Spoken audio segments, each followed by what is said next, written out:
সত্যি বলতে কি রিলেশনশিপের ভাঙন ইজি হয় না, কিন্তু তার থেকেও ডিফিকাল্ট হল আইনি লড়াই শুরু করা, স্পেশালি যখন এক সাইড ডিভোর্সের কনসেন্টই দেয় না। প্রায়শই ওয়েস্টবেঙ্গলে বহু মানুষ জানতে চান, গুড়ি যদি আমার পার্টনার ডিভোর্স দিতে না চায় তবে কি করবেন, আমি কি একেলি ডিভোর্স ফাইল করতে পারি, প্রসিডিওর কি এবং কত লম্বা। আমার জানা আছে যখন স্পাউস একসঙ্গে থাকতে এগ্রি না হয় তখন মিউচুয়াল কনসেন্টে ডিভোর্স নেওয়া ইম্পসিবল হয়ে যায়। এই পরিস্থিতিতে আপনার কাছে শুধু একটাই অপশন বাকি থাকে, ফ্যামিলি কোর্টে ব্যাটল করা। তো আজ আমরা স্টেপ বাই স্টেপ বুঝব one party divorce process in West Bengal, অর্থাৎ যখন শুধু আপনি ডিভোর্স চান এবং অন্য পার্টনার ওপোজ করছেন। আর সবচেয়ে বড় ট্রুথ এই প্রসেসে টাইম কত লাগে। তো শুরু করি সবথেকে প্রথম প্রশ্ন দিয়ে, ওয়ান পার্টি ডিভোর্স কি। সবচেয়ে প্রথমে কনফিউশন ক্লিয়ার করা যাক। ডিভোর্স সাধারণত দুই ধরনের হয়। প্রথম, মিউচুয়াল কনসেন্ট ডিভোর্স, পারস্পরিক সম্মতি, যখন হাজব্যান্ড এবং ওয়াইফ দুজনেই সেপারেট হওয়ার জন্য এগ্রি হন। এটা ইজি হয় এবং তাড়াতাড়ি কমপ্লিট হয়ে যায়। দ্বিতীয়, ওয়ান পার্টি ডিভোর্স, যাকে কন্টেস্টেড ডিভোর্সও বলা হয়। এটা তখন হয় যখন শুধুমাত্র একটি পার্টি ডিভোর্স চায় এবং অন্য পার্টি এগ্রি করে না বা অ্যাভেলেবল থাকে না। এটা সেই ডিভোর্স যেখানে কোর্ট শোনে যে আপনি অ্যালোন ডিভোর্স কেন চান এবং আপনার কাছে কি কি গ্রাউন্ডস আছে। তার মানে হলো ওয়ান পার্টি ডিভোর্সের জন্য আপনাকে সলিড এবং ভ্যালিড লিগ্যাল গ্রাউন্ড প্রুফ করতে হবে।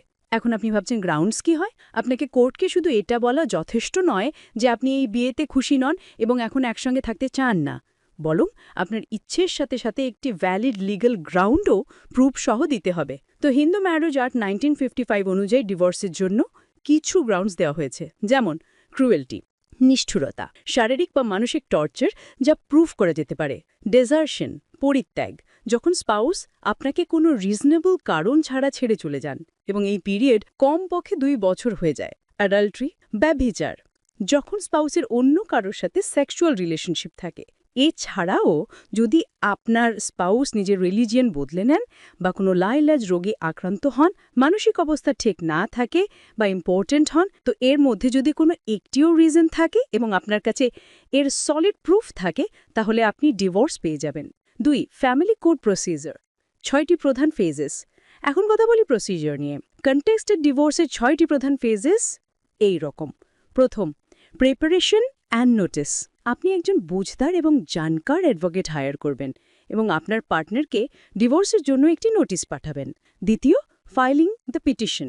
এখন এই নোটিশে জবাব আসুক বা না আসুক, আপনি এবার একজন অ্যাডভোকেটের মাধ্যমে আপনার ডিস্ট্রিক্টের ফ্যামিলি কোর্টে ডিভোর্স পিটিশন ফাইল করবেন এবং এরপরে কোর্ট আপনার স্পাউসকে সামান্স বা নোটিশ পাঠায়। তৃতীয়, সামান্স এবং অ্যাপিয়ারেন্স।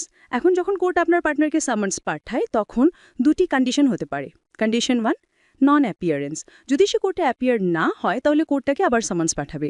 যদি সে ক্রমাগত কোর্ট আশায় ইগনোর করে থাকে তাহলে 3 বা 4টে সামান্সের পর কোর্ট আপনাকে এক্স পার্টি ডিভোর্স দিতে পারে। Condition 2, appearance. সামান্স পাওয়ার পর সে কোর্টে হাজির হয়ে যায়। যদি সে কোর্টে হাজির হয় তাহলে প্রায়শই কোর্ট ফার্স্ট হিয়ারিংয়ে আপনার ম্যাটারটিকে সম্ভবত মিডিয়েশনের জন্য পাঠিয়ে দেয়। চতুর্থ, মিডিয়েশন ফিজ। এবার আপনার 3-4টি মিডিয়েশন সেশন হবে। যদি মীমাংসা হয়ে যায় তো খুব ভালো, আর যদি না হয় তাহলে আপনি মিডিয়েশন ফেইলিয়ারের একটা রিপোর্ট পাবেন এবং সেটি নিয়ে আবার সেই ফ্যামিলি কোর্টে যাবেন। পঞ্চম, এভিডেন্স অ্যান্ড ক্রস এক্সামিনেশন। এবার আপনার হিয়ারিং শুরু হবে এবং এতে আপনার রিটেন স্টেটমেন্ট দেওয়া হবে। 2টি পার্টিজের যুক্তি শোনা হবে। কোর্ট আপনাকে এবং আপনার পার্টনারকে নিজেদের কথা প্রুফের সাথে রাখার সুযোগ দেবে। এভিডেন্স হিসেবে আপনি emails, messages, audio recordings, medical reports বা উইটনেস স্টেটমেন্টস প্রেজেন্ট করতে পারেন। এরপরে ক্রস এক্সামিনেশন হয়, যেখানে লয়ার উইটনেসদের কোয়েশ্চেনিং করেন। এই ফেজ সবচেয়ে লেন্দি হয়। ষষ্ঠ, আর্গুমেন্ট অ্যান্ড ফাইনাল জাজমেন্ট। যখন এভিডেন্স কমপ্লিট হয়ে যায় তখন 2টি পার্টিজের লয়ার্স ফাইনাল আর্গুমেন্টস রাখেন। এরপর জাজ কেসের মেরিটসের ওপর ফাইনাল জাজমেন্ট যান। তাই মনোযোগ দিন। যদি আপনার এভিডেন্স কমজোর হয় তো ডিভোর্স পাওয়া ডিফিকাল্ট হয়ে যায়। One party divorce petition file করার আগে সলিড প্রুফ সংগ্রহ করে নিন, না হলে সময় টাকা দুটোই যাবে এবং মেন্টাল ও ফিজিক্যাল হ্যারাসমেন্ট আলাদা করে হবে। আর হ্যাঁ, সলিড প্রুফ দেওয়ার পরেও যদি আপনি কেস হেরেছেন তাহলে ঘাবড়াবেন না, কারণ এটা জাস্টিসের এন্ড নয়। এরপরে আপনি কলকাতা হাইকোর্টে এই জাজমেন্টের বিরুদ্ধে অ্যাপিল করতে পারেন। 3, ওয়ান পার্টি ডিভোর্সে কত সময় লাগে। এটা সেই প্রশ্ন যেটা সবাই জানতে চান, আর এর ট্রুথ ইমোশনালি চ্যালেঞ্জিং। যদিও এর কোনো ফিক্সড টাইম পিরিয়ড তো অ্যাবসলিউটলি নেই, কিন্তু সাধারণত 2 থেকে 5 বছর ধরে চলুন।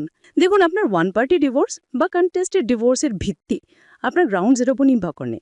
যদি আপনার গ্রাউন্ডে সলিড প্রুফ না থাকে তাহলে আপনার কেস শুধু লম্বাই হবে না, বরং এর রেজাল্ট আপনার ফেভারে হবে না। তো যদি ডিভোর্স কেস ফাইল করার আগে আপনি সলিড প্রুফ সংগ্রহ করে নেন, কিছু আই উইটনেস আপনার ফেভারে নিয়ে আসতে পারেন, তাহলে আপনি ডিভোর্সের ডিক্রি তাড়াতাড়ি পেয়ে যাবেন। এই ভিডিওতে এতটুকুই। যদি পছন্দ হয় এবং এমন তথ্যর জন্য আপনি লাইক, শেয়ার, কমেন্ট এবং সাবস্ক্রাইব করতে ভুলবেন না। দেখা হচ্ছে পরের ভিডিওতে একটি নতুন টপিকের সাথে।